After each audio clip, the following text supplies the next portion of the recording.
There we go. Well, good morning. Let's see, there we go. Good morning again, there we go. Well, good morning. It is a heavy time thinking about Ukraine, but there's also some cause for celebration too, just around here. We've got into our first project. Some of you could tell that this week as you walked into church that it's been painted. It's not fully done yet because we still need to decorate the lobby, and I'm going to talk about that in a second. But there were, from what I could tell, and I wasn't able to be here every waking second of every day, but from what I could tell, there was 14 people over 6 days who made this whole transformation happen.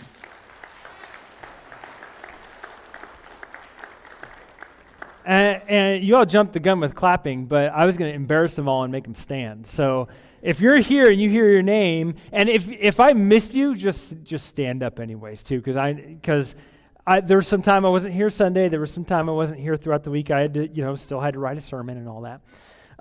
Gary Denton, Bob Pewitz, Sandra Pewitz, Emma Johnson, my daughter, Gary Chipman, Evan Huffman, Sonia Hawk, Pete Rabone, Abby Louie, Heather Huffman, Bethany and Matt Brigham, John Stockton, Todd Riesling, and did I forget anybody? No? I don't know. Can we give them all a round of applause? None of them stood. That's what kind of servants they are. None of them stood. But it was a tremendous amount of work to paint all of this. And so I'm just so grateful for the leadership of Bob Pewitz and his team as they went through and did this. Now, if you walk out into the lobby, I want to sort of give you an audio tour of what's going to happen next. So you walk out into the lobby and you see look up, look at the tiles. They're pretty damaged because of water. Those are all going to go away and new tiles are going to go in with a little bit of new lighting. And then on the walls, we're going to have some new amazing decorations that highlight our ministries that are here. So when people who are new, and if you're newer to REC, you could just walk in and look at the walls and go, oh, here's what's happening, and here's ways I could get involved just right away. And yeah, amen, all right. Yeah. And then there's going to just be some new decorations that'll match with the colors of the walls and things like that. It's going to look fantastic. But we'd like all that to happen before Easter. And part of our vision here, Multiply 2025, is not just that we redecorate the building. That's not it. Anybody could do that. There's a strategic reason why, and that is by 2025, we want to become a hub for church planting. We want this church to have a DNA where we are multiplying disciples, we're multiplying leaders, and we're multiplying churches. And so for that, we need this property to last. We want your grandkids to enjoy this property. I want my grandkids to enjoy this property. I want people who we don't yet know yet to come to find and follow Jesus here. And so that's why we just always need to maintain our property. And so part of it is a property update. Part of it is we want to hire a new worship leader. And part of it is that we want to start planting some churches. And we've got our first church vision on that set. So I just want to talk about this for a second. We're trying to raise $300,000 over the next 3 years, and we've got some slides that show us what do we need to do to get there. So let's throw the first one up. It's if a certain amount of people give over 3 years a certain amount of dollars. I don't have the slide right in front of me. I need it on the screen. There we go. So we have 203 givers at this church. So if 203 people gave $42 a month, we would exceed that. $42 a month. That's like coffee. That's your coffee budget. You probably spend triple the amount of that on coffee. I don't know, coffee's gone way up. Let's go to the next slide. Let's say 150 people only gave $55 a month. Then we're at $302,000. Let's go to the next slide. If only 100 people gave $84 a month, that's $302,400. And then did I have another slide after that, or is that it? No, don't worry about those. Okay. My point is that this is very achievable and very manageable.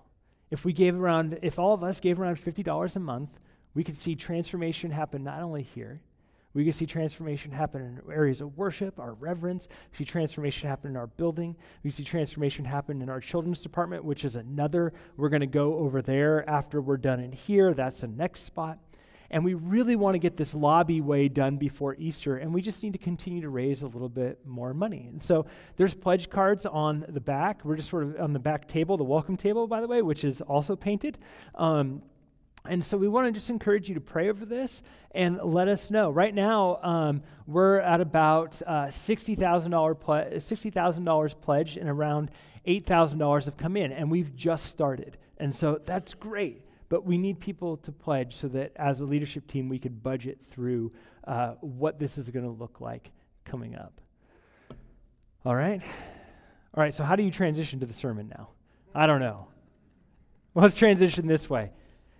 Loopholes. It's tax season, right? Everybody's looking for a loophole. Yeah.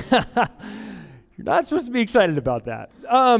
Everybody's looking for loopholes. It's tax season. And we, as humans, we look for loopholes, right? Pretty naturally and pretty easily. I want to tell you about a few loopholes that are just my favorite I've ever heard of. Have you ever heard about these people who travel all around the world on credit card miles, but they don't spend any money? Yes. Do you know what they do to do this? Or they've done. Credit card companies have gotten wise to this now, by the way. They would get the credit card, this is a travel card. They would go to a gold broker. They would buy gold, and then they'd sell it back to the gold broker. And they would take the money, pay off their credit card, magically get all the points. And they would do this over and over and over and over and over and over and over and over and over again until they could fly around the world 15 times with their whole family. That's a loophole.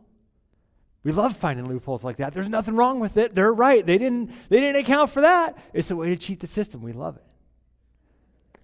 There was a radio station who was giving away tens of thousands of dollars worth of prizes and radio tickets, and all you had to do was call in and correctly guess the next song. There was a woman who called in, and whenever she'd get through, she'd get the answer right. They would ask her, how are you doing this? Do you have somebody that works here? She had no connection to the radio station, nothing whatsoever. And they're like, are you a sidekick or something? Like, how are you doing this? And she wouldn't tell them. Finally, she got the last set of radio tickets. They said, okay, because of you, we're never playing this game again. How did you do it? She simply responded, well, on your website, you have a section for currently playing and up next. You never checked it. She said, I just saw on your website, and when you do the game, I call in and tell you what's on the website, and I always win. We love loopholes, don't we? Loopholes are a lot of fun. A couple years ago, we were at an old spaghetti factory, and the one they had in Southern California had like arcade games in the waiting area. And for some reason, they had the claw game, but they put a bunch of those little silicone squishy deals in there, and my kids were really small. And for what, I don't know why they put them in there, because it was the easiest thing in the world for that claw machine to grab. I won one. I felt like Superman. So I went back and just cleaned the whole machine out. It's a loophole. It's like my kids are fine. I'm like, deep down inside, I wanted my kids to see me as a winner, or something. I don't know. But we love loopholes. And I've been in church now leading for almost 20 years. I know I look like a kid still. I know. But almost 20 years.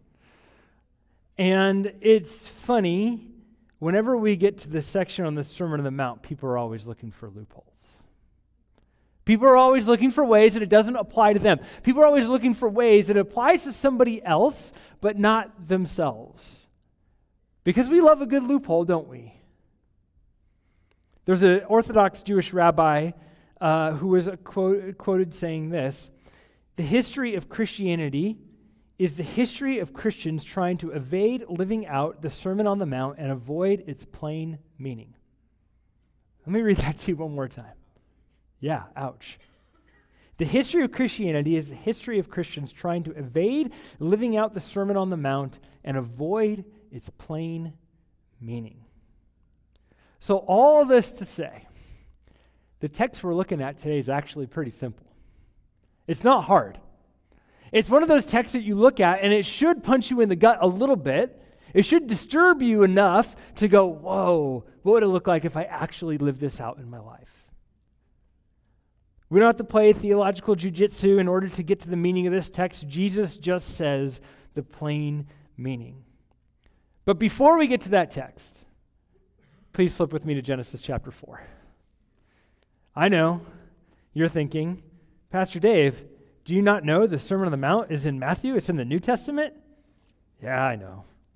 But Genesis chapter 4 is the story that sets up all other stories on anger in the Bible. And that's what we're looking at today, is anger.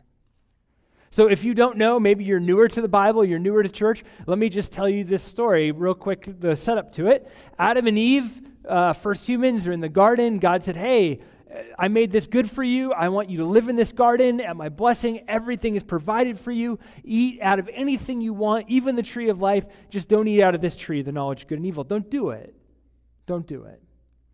And of course, Adam and Eve decided what was good in their own eyes, and they decided that they would eat out of the tree. They were deceived by this serpent, and they ate.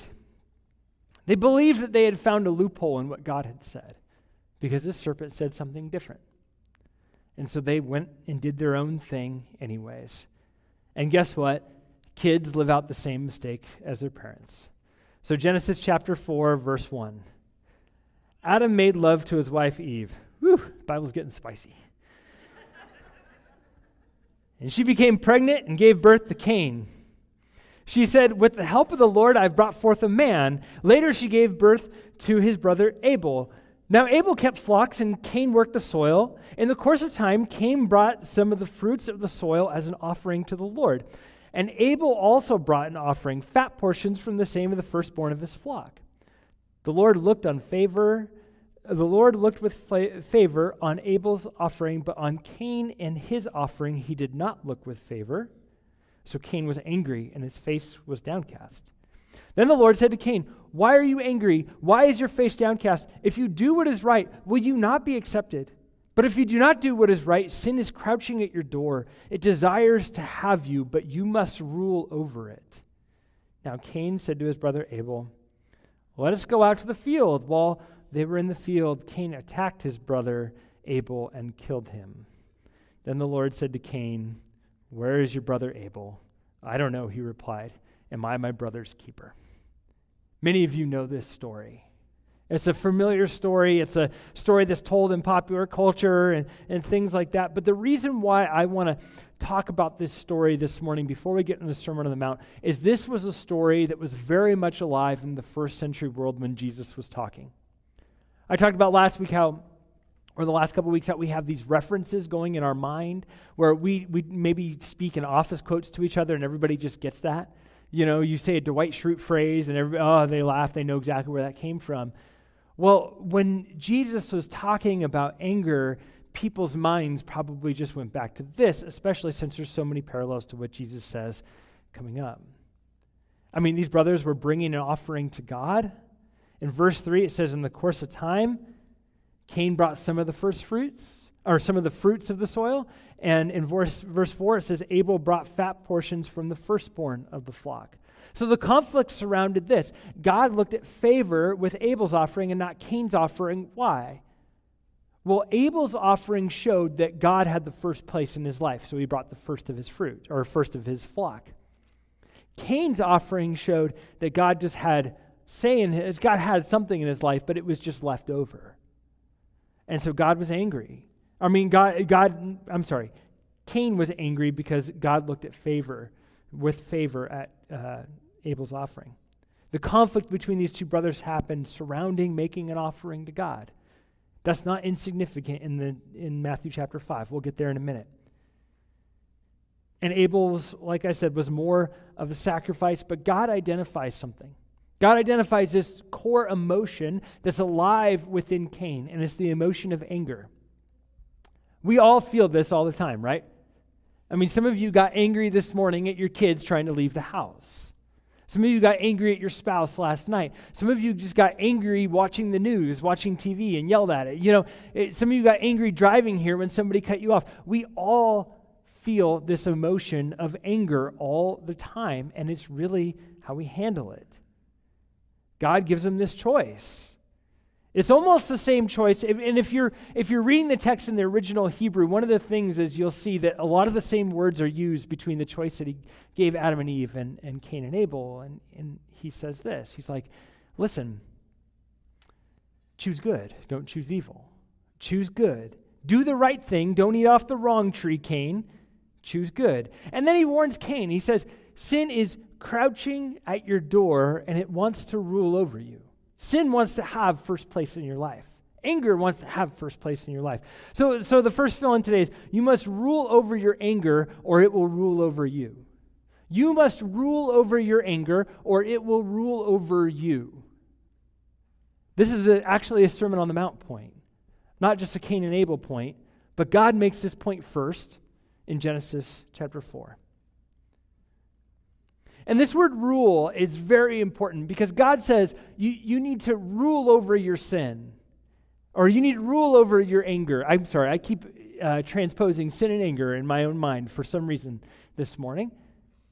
But you need to rule over your anger because sin is crouching at your door, because sin is what comes next. And this word rule is really important for a couple reasons. Let's just trace the meaning of the word rule for a second here. First, God made humans, and he said, I want you to rule over all of creation, all the animals, right? And then a couple chapters later, Adam and Eve get deceived by what? Not a snake, a serpent. Wait a second, is that creation? God wanted humans to rule over creation, but then all of a sudden, this serpent is ruling over the humans, right? And then you get to Cain and Abel. Well, actually, before that, there's these curses, and man and woman want to try and rule over each other. They turn inward and stuff. So this word rule gets changed a lot. And then all of a sudden, you get to chapter 4, and God says, hey, you're angry, and if you don't rule over your anger, it's going to rule over you. And he talks about it as like a beast that is crouching at the door, waiting to pounce on you. That's how he talks about anger and sin. It desires to pounce on you. It's like the animals. So like, you know, your mom and dad, Cain and Abel, your mom and dad, Adam and Eve, they couldn't rule over the beast of sin. Now it's up to you. You've got to rule over the beast of sin in your life. The beast of anger. You've got to rule over it. But of course, he gave into it. He didn't rule into it. He didn't rule over it. He gave into it. And we know how the story ends. He kills his brother, hides the body, then lies about it to Jesus. Almost like not to Jesus, to God. Almost like when God came to the garden and said, hey, did you eat off this tree? And they're like, what? What are you talking? You know, the sin that was alive in mom and dad became alive in Cain and Abel. So now, flip with me to Matthew chapter 5, verses 21 through 26, because we've got some ground to cover this morning, and Jesus begins to talk about this. You have heard that it was said to the people long ago, you shall not murder, and anyone who murders will be subject to judgment. But I tell you that anyone who's angry with a brother or sister will be subject to judgment. Again, anyone who says to a brother or sister, Raka, is answerable to the court, and anyone who says, you fool, will be in dangers of the fires of hell. Therefore, if you're offering your gift at the altar, there remember that your brother or sister has something against you. Leave your gift there in front of the altar. First go and be reconciled to them. Then come and offer your gift. Settle matters quickly, that your adversary who's taking you to court, with your adversary who's taking you to court, do it while you're still together and on the way, or your adversary may hand you over to the judge, and the judge may hand you over to the officer, and you may be thrown into prison. Truly, I tell you, you will not get out until you've paid the last penny. Do you see what Jesus is doing here? He's saying, like, listen, anger can lead to murder. And so if you're a brother with somebody and you've got something at the altar, I mean, doesn't that sound like a story we just read? Where these brothers are angry with each other, it led to murder, and it was over this whole issue of an offering. Jesus takes this story and flips it back around, and he kind of chews it up and gives them the plain meaning of it. I'm sure that if we went around the room and we had an accountability session, none of us would probably have a homicidal issue. Hopefully we go around the room like, hey, are you doing okay? What are you struggling with? And I'm just really struggling with homicide today. You know, like, hopefully that doesn't happen. You know, that would be really bad. And I think Jesus knew that most people don't have this issue. right? It's in the Ten Commandments, do not murder. Okay, do not murder. We could all do that. We don't have this horrible homicidal rage every single day of our lives. Like, of course, do not murder, no problem, Jesus. But the scenario that Jesus talks about is anger. What he does is he gets beneath the surface. And he says, it's this anger that's alive within you that is actually ruling you and taking your life over and making you do things. And you know what? Even in your anger, you're in danger of the fires of hell. And when you hear that phrase, the fire of hell, immediately here's what happens. Your brain goes to a loophole of how that doesn't include you. That's why we have to identify our loopholes. Because our brain sees the tough parts of the Bible and goes, nah, that's not me. No. My anger's different. Yeah. It's clear that Jesus is saying that you need to master your anger or you'll be mastered by it in the same way that Cain was. You will not experience the rule and reign of God if you are being ruled by your anger. It's difficult for God to break through all that. I mean, God could do it. I'm not saying God's limited by any sense of imagination. But when you choose your anger over God, he's not going to override your free will. He's not going to override your decision. If only Jesus said in this passage, just don't commit homicide, and then he was done with it. That would be far less disturbing. But what he actually said is that your anger is at the heart of the issue. Even the ways of speaking reveal your heart. You fool, like the word fool there is moros. What word do we get from that? Moron. I mean, how many times have you called people a moron, like this week? You know, no one says, oh, you fool anymore. It just sounds too old-fashioned, right? You call people morons, like you're driving and somebody cuts you, oh, moron. You know? I've probably said it this week. I'm not going to sugarcoat this for you. This is a difficult passage. We want to look for loopholes in this. We want to evade the plain and clear meaning, but we do this all the time. This text just says it comes out of our mouth. Raka. I haven't said that this week. But it means you empty-headed one. That's what raka means. You empty-headed one. In other words, you're stupid. You don't have anything going on up there. I'm not saying that to all of you. You know, and then I'd be in danger of the fire of hell. You know, and Jesus is giving them this visceral picture because if you were to walk down from the Mount of Olives, you'd walk down through a valley and then go back up into Jerusalem, and you walk down through that valley. I've done this walk before. It's quite beautiful. There are tons of geese. Anyways, that has nothing to do with the sermon. You're walking down through the Kidron Valley and the Valley of Hebron and all these different valleys.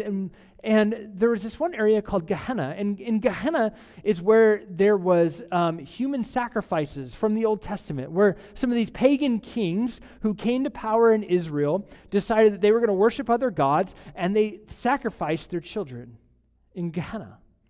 And then in Jesus' time, it was a burning trash heap. That's how they got rid of trash. Turns out no trash trucks back then. They burnt their garbage, and they took it outside the city. And so when Jesus is like, you're in danger of the fires of Gehenna, what he's saying is like, if you give your life over to anger, you give yourself over to that, people have this very visceral, smelly picture of hell right there. And he's like, this is what hell is like. This is what it's like for you. I don't care how good of a person you are. It doesn't matter. If you give your life over to anger, this is what you're going to get. I've got this picture of an iceberg, and we probably all understand what an iceberg is, right? This picture is really cool because it shows underneath the iceberg and on top of the iceberg. And it's a National Geographic picture that I don't know how these National Geographic people do it, but they took this picture. And what the Sermon on the Mount does is the very top portion is like the Ten Commandments. It's like, don't murder. Okay. But the whole rest of it, what Jesus is going to do the whole rest of the time is get down beneath the parts that anybody else can see. Because guess what? I could be angry and none of you would know it. I could just fake it till I make it, right? And how many times have you done that? You're mad, you're angry, you're upset, but you got to go to a meeting, and this person you're meeting with, they can't know, and so you just hide it down beneath the iceberg. And the problem with anger that Jesus is talking about is that you get angry, and angrier, and it builds, but pretty soon that iceberg's going to flip upside down, and it's all going to come out. And what Jesus does is he's sort of this three-pronged approach. You have heard, and that's sort of the top part of the iceberg, long ago, do not murder, don't be like Cain. Don't do that. You've heard it from the 10 Commandments.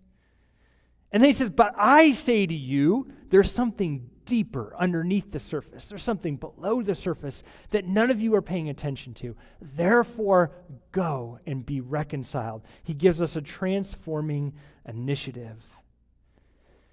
Jesus exposes the things that we give a pass to every single day. We give a pass to our anger. So let's narrow down what's under this iceberg. When Jesus says that we're angry, verse 22, but I tell you that anyone who is angry with a brother or sister will be subject to judgment. Again, anyone who says to a brother or sister, Raka, is answerable to the court, and anyone who says, you fool, will be in danger of the fires of hell. What is Jesus saying? He's not saying this. He's not saying anger and murder are the same thing. So don't read that. What he's saying is your anger deserves the same punishment, just as much. That's what he's saying. And he's saying your anger can lead you to this place of murder, but it probably doesn't most of the time, because, right, we've already established that we don't have a big homicidal problem here at REC. Maybe that should be our next, marketing publication. We're not all murderers. Come on down. Come join REC. But the problem is that we begin to look for loopholes right here. We begin to evade the plain meaning of the text. We begin to say, Jesus doesn't say it that often. We begin to just pass over the whole fire of hell's part, and we just begin to say, just don't be angry and move on from this. Instead of really grappling with this and saying, Jesus, where am I angry? Jesus, who am I unreconciled with? Jesus, who do I need to go to and say I'm sorry? Who do I need to go to and say, you've done me wrong, you've hurt me, and I want to make this right with you? I've been living in anger at you, so please forgive me of that, but I want to make this right. That part makes us uncomfortable. We just want to run from that part. We want to find loopholes and be like, well, I texted them, they never texted me back. Used a passive form of communication, by the way. They didn't have to text you back. We like to find loopholes. Well, I wrote them a letter. They never wrote me back. No one writes letters anymore. Maybe go sit down in front of these people. Like today. Before the sun goes down. That you go and sit down in front of these people in just a very plain way and say, I want to make it right with you. I don't want us to live in this anger anymore. I don't want us to live in this hurt anymore.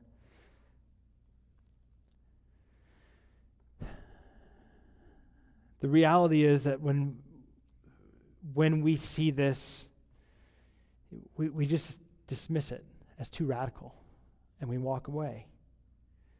But do you see how Jesus is just riffing off the Cain and Abel story here?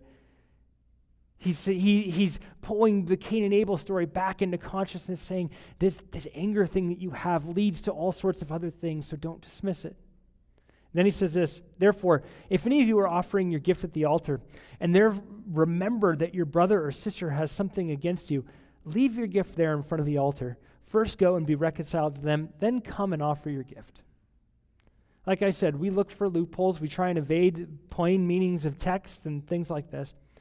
And there's obvious and very plain meaning here, is that anger and sin oftentimes are crouching at our door. It desires to rule us, and there's a destructive road.